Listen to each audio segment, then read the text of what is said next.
What's up guys, my name is Andy. I recently did the Crown Vic swap on my 68 F100 and I'm going to go with a slightly different power steering option, but I'm still going to have power steering. And when you do that, you change the load on the steering shaft on these trucks. And my 68 F100 has the old, the old rag joint system, but the steering box was right here, and so everything was in line, and so the load on the steering shaft itself, the steering column, wasn't as high.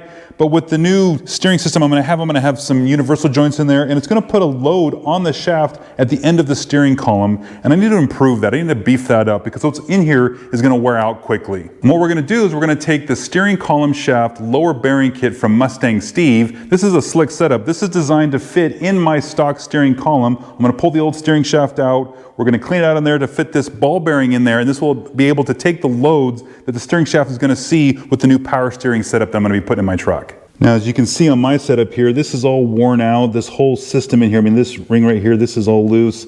I got to clean all that stuff out. We're going to take this apart, and we're not going to use this rag joint anymore, so I got to get that taken off the shaft. But they got to prepare the shaft for the new universal joints that we're going to put in here, but that'll be in the power steering video.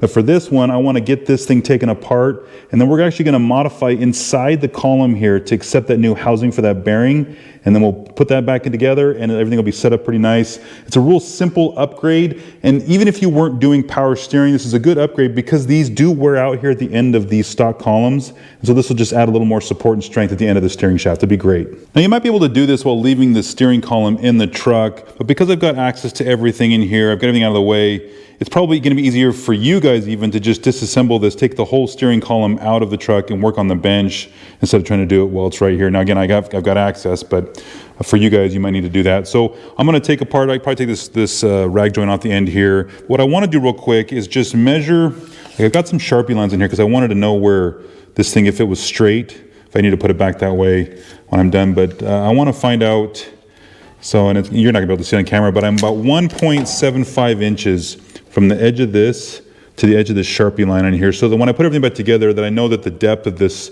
steering shaft is right where it was before. It might not matter in my case because I don't have that steering box right here. I'm going to do a different thing down to the power steering down here, but for that, at least I know where I'm at with that measurement. I'm going to take apart everything right here, then I'll take apart the steering wheel and the mount underneath the steering column in the truck and get this thing pulled out.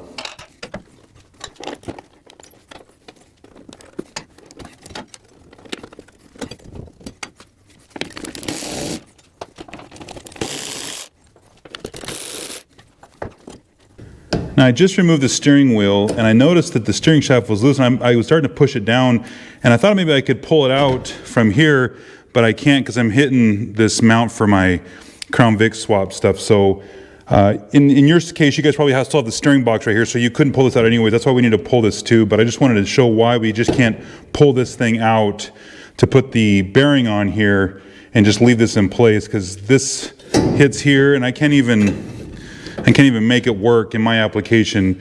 We might be able to drop the steering column down, and then we can just pull this thing straight out this way. Let's try that real quick, but I still have to modify this end, so we'll see. So what I was saying here, we'll take these two screws out of the bottom here. There, now this thing will tilt down. See, I bet we can pull that steering column out the bottom of the shaft and not need to pull this out of the truck. So, just get this guy out of here. Cool, this is what we want. Now, secondary thing, I need to take this off here because I'm going to do something where I'm not going to use this rag joint for my setup. But the important thing is that we need to get this clear so that we could slip the bearing on. Now, if you were going to keep the rag joint, we can come over across the top with the new bearing and put that on here this way, and you could just leave this on. But I guess I'm doing something different. Now in here, what I want to do is get this is the old bearing that was in there, and this thing is just worn out and tired, it's busted, it's no good. So what I want to do is put in that new bearing housing that MustangSteve built, and we'll get these, we're going to drill out the welds for this little housing piece in here and get that cut out so that we can put that new piece in. And so what I did is I just took a piece of emery cloth and I just got some of the rust out of the way. You can see where the weld is, and really there's 4 tabs here on this housing piece, and the weld's going to be right on each one of those tabs, so you just need to find those 4 tabs on there. Let's go ahead and get those drilled out.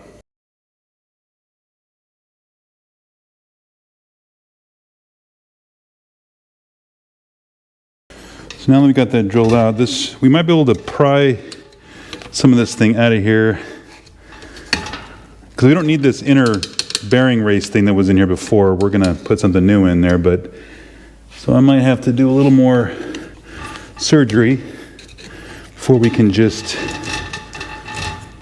pull this guy out. It's not quite, yeah, let's do a little more work here.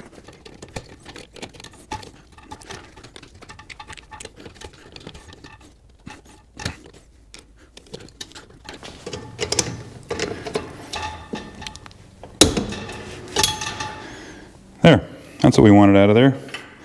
So we got quite a bit of stuff we want on there. What I'm gonna do is I'm gonna run a file on the inside just to clean this up. And yeah, let's do that real quick.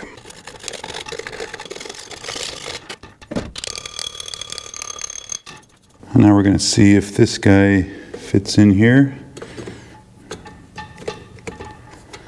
Looks like pretty close. I might have to clean up these edges a little bit, but other than that, this thing's gonna slide right in there. And what we don't need to worry about on this is any kind of set screws, because we have that other collar piece. Let me grab that. This piece right here comes with the kit, and what we're gonna do is once we place this in there, then we'll clamp this on the bottom of it, and that'll keep the shaft from going up that way into the cab. So cool, let me clean this up, and we can get that set in there. Okay, that part's done. It's all seated in there. We can move over to the steering shaft. I probably should point out real quick, what's really slick about this MustangSteve instruction kit is they show you how that bearing housing goes inside the end of the steering shaft, and then what you might have to do depending on the vehicle you have, if you have to cut the tube shorter or cut a piece out of the inside, depending on what you're doing with your application. It's pretty cool. They give you a couple different ways, different scenarios of what you need to do to get this to fit. In my case, I just needed to take that bearing housing that was holding this out of there. I didn't have to cut anything down to make this work. Now we want to get this off of here. So we can slide that off the end, get these two pieces off. We're not going to need this stuff anymore. And then I want to get this guy off of here. We don't need this part either for what I'm doing, so let me get that taken off real quick.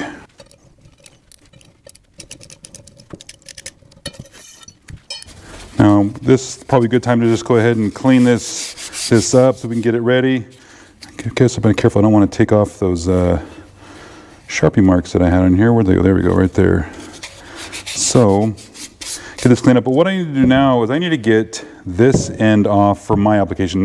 We're kind of at the point where we're good with this. We can go ahead and stick this on there and stick it back in the truck. However, I need to modify this guy, so I'm going to get him cut off real quick. Now, because the end of this rag joint is like swedged onto the end of this steering shaft, I'm just going to cut it off because I'm not going to use it. I don't need this piece. I'm going to cut it off right here, and then I'm going to cut in the double D end on the end of the shaft here so it'll work with the universal joint that I've got going on. So let me do that real quick, and then we can put this back in the truck. Okay, I got the double D cut on the end of this shaft here, and it's set up for this universal joint that we're going to slide on here, and I'll just set those set screws on there when I'm done with it. But that's what I needed to get cut on that end, because remember we just cut off this piece here just right off the end. We don't really need it, like I said, so cut it off, cut that double D in there so that we're ready to go. Now over here, I did paint this shaft here just to clean it up a little bit. And remember when I said we had to set that distance from the edge of the shaft to that line that was on here, which is right there. It was 1.75 inches. Now I need to get that pretty close. It doesn't matter. What I don't want it to be is actually, I don't want this to be sticking out farther than it's supposed to, because then that will shorten the threads for the nut on the steering wheel. So I'm gonna go ahead and set that this clamp on here. And what I'm gonna do here real quick is this sticks out about 1/4 of an inch from the face of this bearing to the back edge here. So I just know that from this line, I need to be 1.5 inches to the back side of this piece. There we go. Good grief. Okay. So anyways, from here to the back side of this, I need to be about 1.5 inches on my setup. Your setup might be a little bit different measurements, so you want to measure it out. So I'll get this tightened down, and then we can go ahead and slide it back in here and start getting this put back together. You know what's slick about this setup that from MustangSteve is that this setup, this kind of steering shaft tube, this 2 1/8 inch diameter tube is the same on a lot of Ford vehicles. And so the steps to doing this is going to be the same whether you have a Mustang or this truck. You know, there's the Fairline, the Galaxy, all those cars that share this kind of style. This same setup will work on all those. There might be a little bit difference in terms of that inner tube if you have to cut something out versus pull out that piece that we pulled out. Like on mine, we drilled out those spot welds. But for the most part, it's going to be the same setup to put this on the end of the tube to add the strength of this bearing into the steering shaft now that we've got a universal joint on the end here.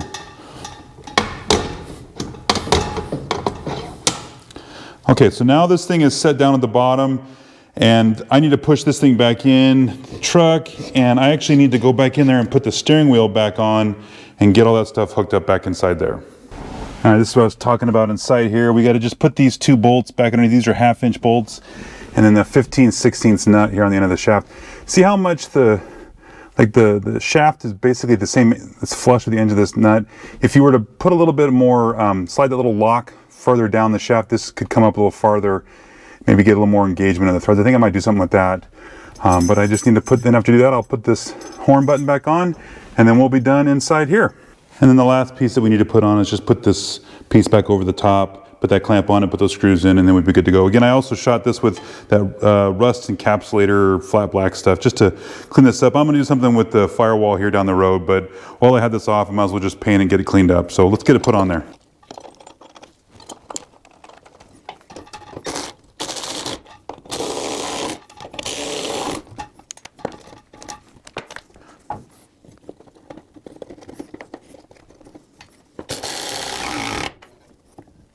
And we're done. This was a super easy install.